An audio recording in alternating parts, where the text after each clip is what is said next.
Alors, Monsieur Syriac Bourou, vous êtes citoyen ivoirien, vous êtes également nous à quelques heures de la présidentielle en Côte d'Ivoire.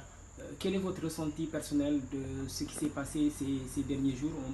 On sort de 15 jours de campagne électorale, suivi par deux candidats, boycottés par deux autres candidats, tandis qu'on a également deux acteurs majeurs qui sont hors du pays.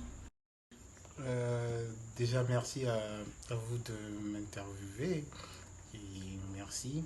Et c'est en tant que citoyen, vraiment, j'aurais gardé ça. J'ai plusieurs opinions. C'est vrai qu'on ne peut pas avoir plusieurs, mais j'en ai plusieurs. Déjà parce que je me dis qu'on a un seul pays. Et le seul pays, c'est la Côte d'Ivoire.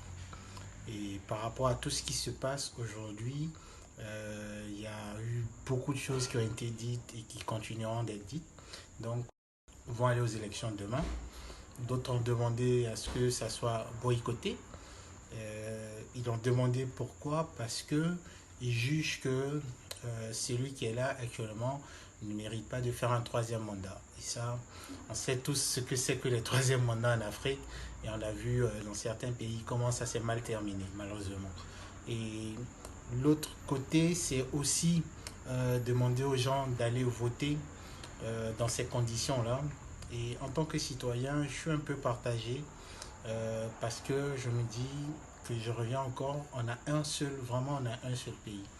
Et me prononcer sur cette crise en tant que citoyen d'abord, c'est déplorable parce qu'il y a eu beaucoup de morts pour ces hommes politiques-là. Et on ne, mais ça ne se mérite pas. Mais après, quand tu regardes de plus près, Alors, dites-nous, on a eu l'impression, en interrogeant quelques citoyens au PIF, qu'il y a une certaine peur au-dessus de Abidjan. À votre avis, est-ce que cette peur est justifiée? oui, elle est justifiée au regard de tout ce qui se passe, de tous ces messages.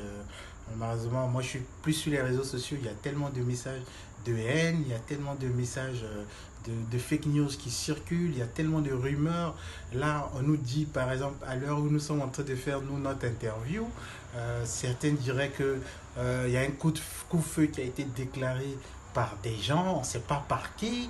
Donc il y a tellement d'informations qui circulent. Je pense que ce qui fait le plus peur actuellement dans la période sensible dans laquelle nous sommes, c'est comment je vais dire ça, c'est tous ces messages, toutes ces fausses nouvelles, toute cette désinformation qui circule, c'est elle qui fait plus peur même que je peux dire, si tu veux, les échéances même électorales de demain.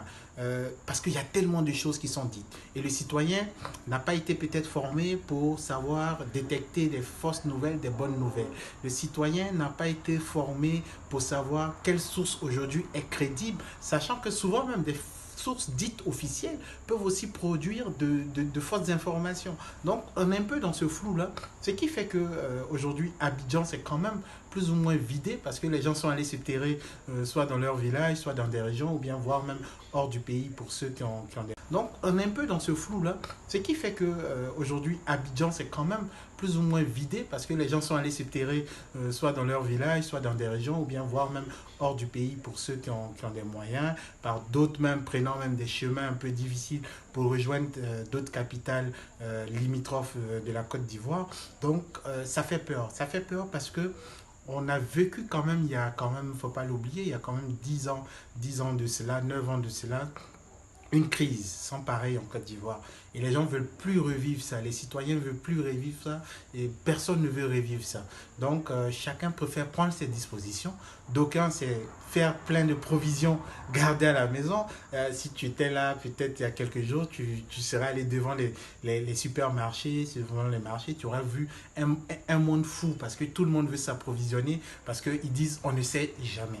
Donc il y a cette psychose-là qui circule. Et cette psychose-là est vraiment vérifiée avec toutes ces informations et de tous les camps, en fait. Personne n'appelle vraiment à la paix. C'est comme si cette psychose-là, je sais pas, moi je sais pas si ça leur donne quelque chose, mais venir dire des messages de paix, à apaiser tout le monde, dire à tout le monde de se calmer, on n'en a pas entendu. On a plutôt entendu des gens qui se querellaient contre d'autres personnes et autres. C'est comme si ça s'est lancé des flèches et personne ne pensait, pour moi, personne ne pense même au pays. C'est plus des intérêts personnels.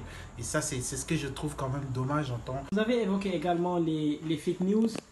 Qui dit élection en Afrique dit également couverture Internet. Vous qui êtes activiste, c'est l'une des batailles majeures. Aujourd'hui, est-ce que vous avez des garanties sur la couverture du réseau, sur le jour du scrutin même? Oui, je peux dire que au regard de ce qui se passe, et c'est passé un peu dans ce qu'on a vu dans la sous-région, c'est une crainte qui est noble. On a peur que Internet soit coupé, on a peur que le réseau soit pas de bonne qualité, mais aujourd'hui, je pense qu'on est en train de regarder cela. Quand je dis on, c'est vraiment toute une équipe derrière qui scrute un peu. On a une application sur nos téléphones qui est Uniprobe donc on essaie de scruter pour voir si la connexion est bonne, si des réseaux sont brouillés et autres, tout ça, et faire un compte rendu. Parce qu'aujourd'hui, c'est pas seulement, ce scrutin n'intéresse pas seulement que les Ivoiriens, il intéresse, je dirais, il y a un focus actuellement sur la Côte d'Ivoire et de cela de par le monde entier. Donc aujourd'hui, quand tu prends une fondation comme la World Wide Web Foundation, donc qui regarde et qui il y a quelques jours, était en train de demander à ce que Internet soit comme un bien commun, comme un bien tout autre, hein, que tout le monde, donc un bien universel. Donc il y a beaucoup d'instances qui regardent de près ce côté-là. Et moi, en tant que membre de la commission, un bien commun, comme un bien tout autre, hein, que tout le monde, donc un bien universel. Donc il y a beaucoup d'instances qui regardent de près ce côté-là. Et moi, en tant que membre de la commission économie numérique du patronat ivoirien, c'est quelque chose aussi que je regarde de très très près. En tant que vice-président d'Africtivis, c'est quelque chose que je regarde de très très près.